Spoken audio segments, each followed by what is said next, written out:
Thomas Bailey. I'm here with Innerviewworld.com, and we are chatting today with Evie Ladin from Stairwell Sisters. So tell us, Evie, how did a gal from New York City fall for old-time or roots music? Well, it's a very simple story, actually. It's my dad fell for the music in the late 50s. He heard the New Lost City Ramblers and other folks that came up that started traveling in what they call the big folk scare, or the first folk revival. And a lot of folks stayed with us as they were traveling through, and on the weekends he would pick us up and take us down to North Carolina for a party. His only lament was that we couldn't drive. And my mom was an international folk dance teacher when that was huge. So that was more of, Eastern European and Balkan dancing, as was real popular. But my dad was really bit by the old-time string band bug. And we listened to old-time music and bluegrass and a lot of different kinds of traditional folk music that was coming through the area. And that was really new to a northeastern urban audience. So why was the banjo the instrument you wished to play? John Cohen, who played with the New Lost City Ramblers, and, among other people, and is a phenomenal photographer and filmmaker also, he was staying with us one time, and he said, "You girls ought to play the banjo." So my dad found us banjo lessons with a young man who was living with his parents. I think he might have been in graduate school or not sure what he was doing with his life, who lived nearby, by the name of Bob Carlin. And Bob Carlin is a very familiar figure in old-time banjo. So he was my first teacher when I was about 8. And we studied with him for a couple of years. Had a few teachers, but a lot of it was learning socially, just being around people who were playing and dancing. For those stringed instruments neophytes out there, would you say there's any intrinsic differences between playing the banjo and the guitar? I mean, they come from very different sources. The banjo's from West Africa, and the guitar came from Europe. And actually, the banjo and fiddle met in this country, several hundred years ago, several years before the guitar actually was introduced into the music. So it was interesting to have the banjo from Africa meet the fiddle music from Europe, and that developed a thing unto itself. But aside from that, just comparing the banjo and guitar, the style of banjo playing that I play is called clawhammer style or frailing, and it's a pretty unique style. There's a lot of documentation of people in West Africa playing gourd instruments in that style. It's fairly unusual. You can play the guitar in a clawhammer style, but that comes from the banjo rather than the other way around. And the other thing that the banjo has is a short string, what we call the fifth string. And it's a short string on the neck, and it's like a drone string. And it also is unusual and creates some real interesting syncopations in the music. Percussion? Well, I like to say the banjo is a real mix of rhythm, melody, and harmony. And that's really how I play. I mean, people call it a drum on a stick. And it really is a very resonant, skin-headed instrument.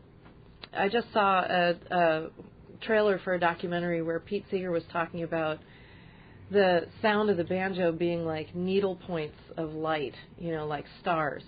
Wow. I thought it was a very evocative image. So, as a banjo player, though, I'm going to name some pickers that definitely influenced you as your musical career sort of went forward. Clarence Ashley and Tommy Jarrell played banjo, and Kyle Creed. And these are some of the old folks that you can hear on old recordings. They were still alive when I was young, but I didn't really have a chance. I kind of learned from people who learned from them. But then in the next generation, people like Richie Stearns and Travis Stewart are some of my favorite players. Just, I think, partly because they have a real plunky, very rhythmic way of playing, and that's what I was really drawn to. I was really drawn to the African influence in the music, and I studied a lot of African music and dance for a while, and I realized that came directly out of the social context of old-time music and the African influence and rhythms that lie in the music. Well, I tell you what, though, speaking of Africa, though, you've been touring in quite a few very interesting places. I actually see Nigeria listed. What was that all about? What was the story behind that tour? It wasn't quite a tour. I went to Nigeria for a semester abroad in college, and then I went back on a Fulbright scholarship. And at that time, I was mostly dancing. I wasn't playing banjo as much. And I was studying dance, and I danced with a lot of people, and I met a lot of people, and went to a lot of funerals, which are a lot of fun in Africa. A lot of dancing all night long, funerals and weddings and all kinds of things. And so I was there for quite a while, and actually, while I was there, at one point, I heard banjo music. And I asked the person I was staying with, what is that? Where's that coming from? She said, oh, forget about it. It's just the gate man. I said, I need to see that. And this man, he was from northern Nigeria, and most of the roots of the banjo are traced farther west to Senegal and Mali, where, the bulk of slaves were taken, but they went through Ghana and Nigeria and those areas along the coast. And he was playing a banjo that was made out of a gas can and a broomstick and 2 pieces of rope. And he was playing that same claw hammer style that I play. And it was beautiful. I took some video of it, and I just recently got it up. You're a very busy lady, and not only that, but you also have your solo project, Evie Ladin. Mm-hmm. But let's begin with the Stairwell Sisters, though, first. Tell us how the band came into being for us, if you wouldn't mind. I moved to the Bay Area in 2000, and I immediately started sort of tapping into the old-time scene that's here, which is really strong, really quite strong, and has been here for a long time, but there was a new influx of people who were really getting into it and getting excited about the music and dance. So it's it was an opportune time to arrive. One of the gals in the band, Martha, our bass player, she was looking for a clogging teacher. She found me. We got together and played some music. She said, you need to meet these folks. And we got together in an apartment, and 2 of the gals had been playing together as the Stairwell Sisters for a couple of years. As a duo or with some other folks, they came together playing in the stairwell of where they worked or weren't working. And it's been the 5 of us, same 5 people for 8 years.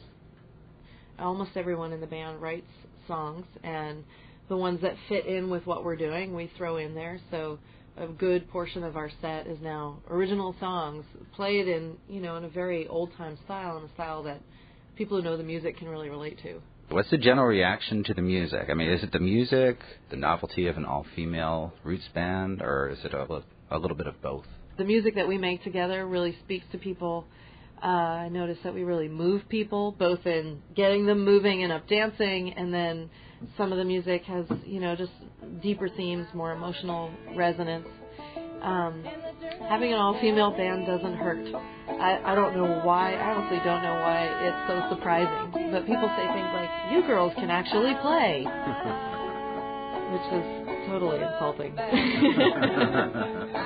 I mean, why wouldn't you be able to play if you were in a band promoting yourself? But at the same time, something that's really nice is we're good friends. Our friendship has grown within the band, and we really take care of each other.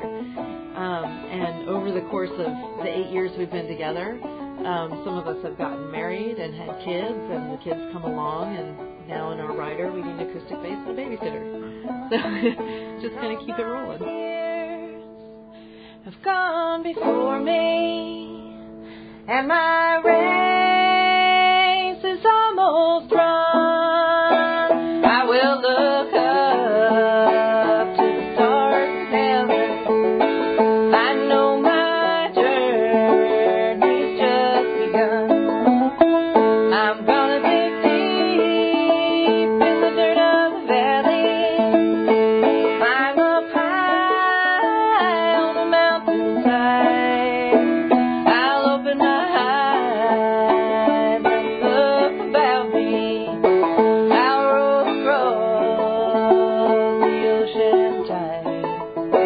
I'll roll across the ocean tide.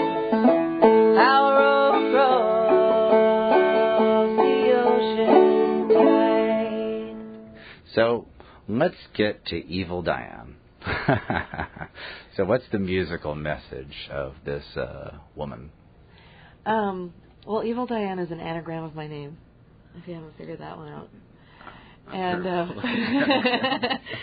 so I guess it's my alter ego. But I started the band because I'd been writing a lot more music that didn't quite fit in with the Stairwell Sisters. And even though the bulk of it I still play on the banjo. Banjo is like my, it's like my third leg, I guess. It's really a part of me. It's easy for me to to play and to play in a lot of meaningful ways without thinking about it too much. I'm playing a little more guitar as well. And I realized that a singer-songwriter with a banjo is a little more unusual than a singer-songwriter with a guitar.